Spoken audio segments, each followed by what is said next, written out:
Père, parle-nous dans le nom de Jésus. Nous voulons partager ta parole. Que le bonheur, la grâce nous accompagne. Tout ce que nous dirons, soit pour ta gloire. Jésus, manifeste-toi. Glorifie ton Fils, ô Père. Saint-Esprit, Amen. Nous voulons parler de l'équilibre. Nous voulons parler de la vie spirituelle en tant que croyant, en tant que chrétien. Ce sont des aspects importants dans la croissance chrétienne, dans la foi chrétienne. La Bible offre de nombreux enseignements sur la manière de maintenir cet équilibre tout en nourrissant une relation profonde avec Dieu.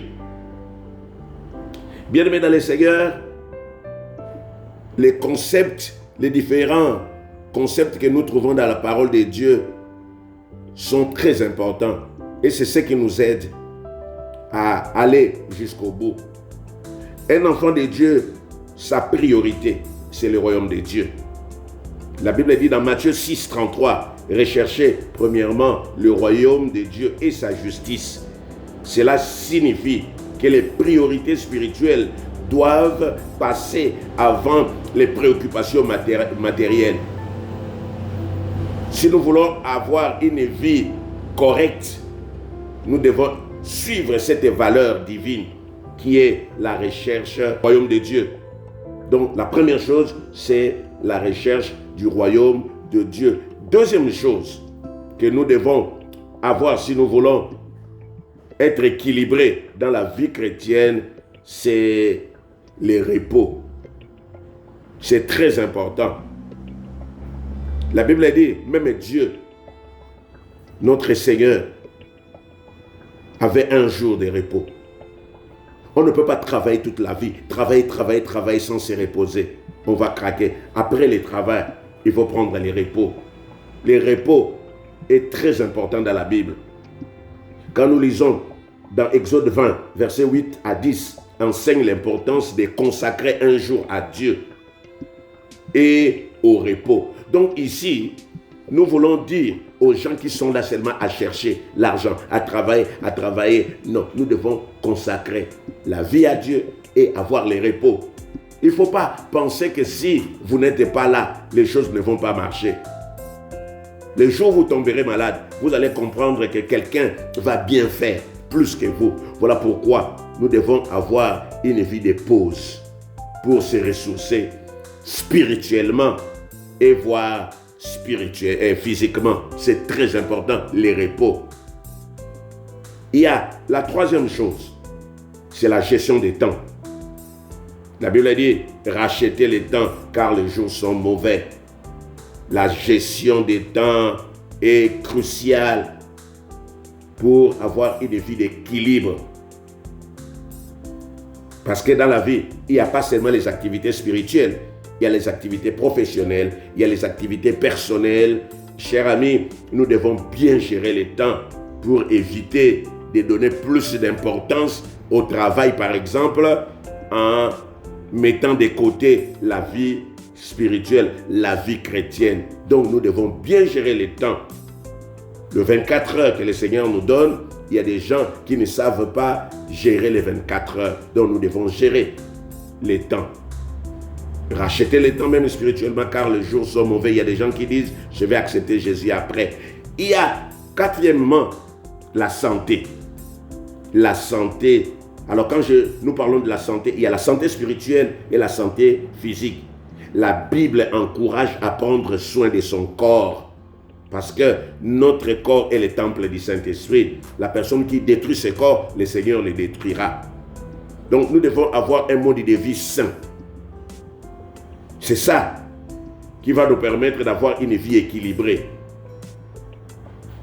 Nous devons aussi prendre soin de notre santé spirituelle.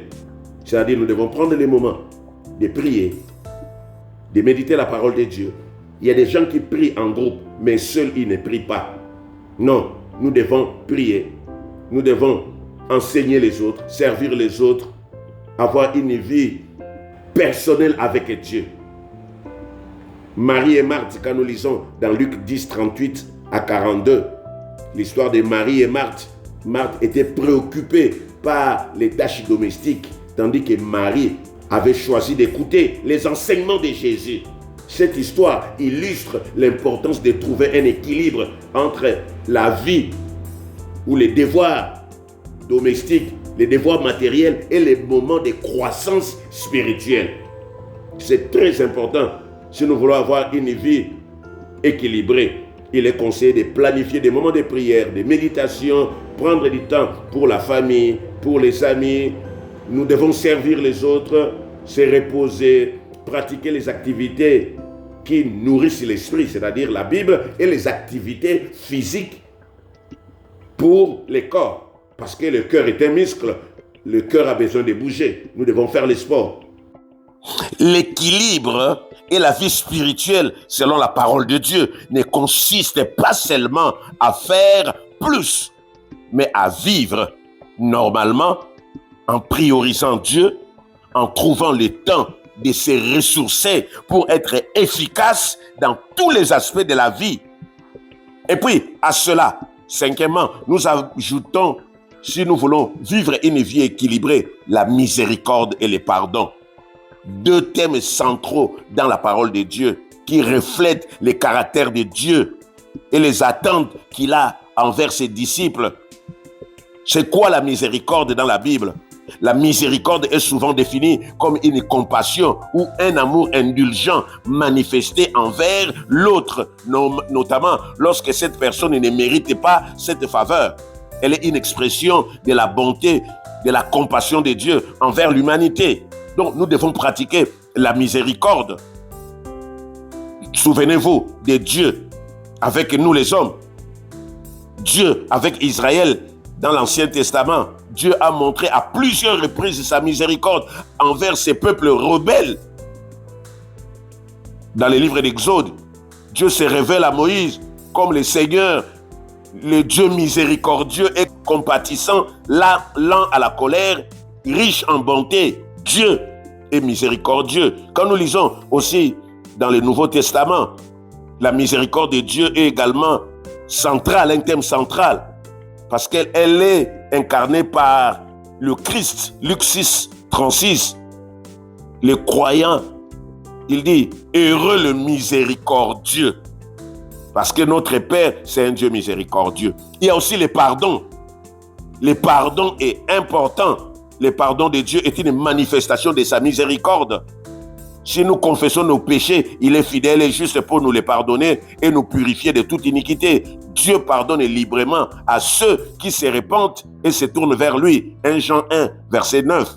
Mais nous, maintenant, en tant qu'hommes, la Bible dit, pardonne-nous. Quand Jésus nous a appris la prière de notre Père, pardonne-nous nos offenses, comme nous pardonnons à ceux qui nous ont offensés. Donc, nous devons vivre une vie de pardon entre les hommes. Les chrétiens, les croyants sont appelés à pardonner les autres comme Dieu nous a toujours pardonné. Jésus enseigne que nous devons pardonner. Souvenons-nous, la parabole du serviteur impitoyable dans Matthieu 18, 21, 35. La Bible nous parle de l'importance de pardonner aux autres. Dieu nous a pardonné, nous devons aussi pardonner. Donc, nous devons être des agents de miséricorde. Les croyants doivent être comme Jésus-Christ, imiter Jésus-Christ. Dieu est miséricordieux, Jésus est miséricordieux. Nous devons pratiquer la miséricorde dans la relation quotidienne que nous avons avec les autres. Nous devons être compatissants, indulgents, prêts à pardonner, quelle que soit la situation. Et le pardon doit être sincère. Nous devons pardonner sincèrement. Pardonner ne signifie pas ignorer les mal ou oublier. Non, mais libérer les autres de ces poids-là, de la rancune, de la colère. Pendant que toi, tu ne pardonnes pas, c'est toi qui souffres, la personne est à l'aise. C'est un acte de foi et de libération personnelle permettant une relation renouvelée avec Dieu au lieu d'avoir des poids dans le cœur. La miséricorde et le pardon sont donc des aspects fondamentaux de la vie chrétienne et reflétant le cœur de l'évangile de Dieu. Donc pour être équilibré, il y a aussi la fermeté. Faire face aux moments difficiles, aux déceptions, aux tentations, Nous devons rester fermes, ancrés dans la foi. Parce qu'il y a des gens qui sont à l'aise quand tout va bien. Mais quand il y a des problèmes, non, je vais abandonner la vie chrétienne. Non, nous devons développer une vie basée sur des fondations solides. C'est-à-dire, dans la déception, dans les difficultés, nous devons continuer à croire. Et la chose la plus importante, c'est aussi la discipline. Parce que si nous ne créons pas un système, ça sera difficile même de prier, même de dormir. Nous devons créer un système. Alors, pour créer ce système, il faut une discipline. C'est la discipline qui nous encourage à renforcer la relation avec Dieu. C'est la discipline qui va nous dire, c'est le moment de lire la parole de Dieu, de prier, d'adorer, d'aller dans la maison de Dieu. Nous avons besoin de la discipline. Et pour terminer, si nous voulons avoir une vie équilibrée, nous avons besoin de combattre spirituellement. Le combat est très important. Nous ne faisons pas ici l'apologie du diable. Non, nous c'est Jésus. Nous parlons de Jésus, mais nous ne devons pas oublier que l'ennemi de notre Père est là. Il est là pour chercher à nous écraser, à nous détruire. Il utilise les hommes autour de nous. Et depuis le temps de Jean-Baptiste, le royaume de Dieu est forcé. Ce sont des violents. Donc nous devons porter les armes spirituelles pour renverser l'ennemi, pour détruire ses plans, ses condamnations contre nos vies.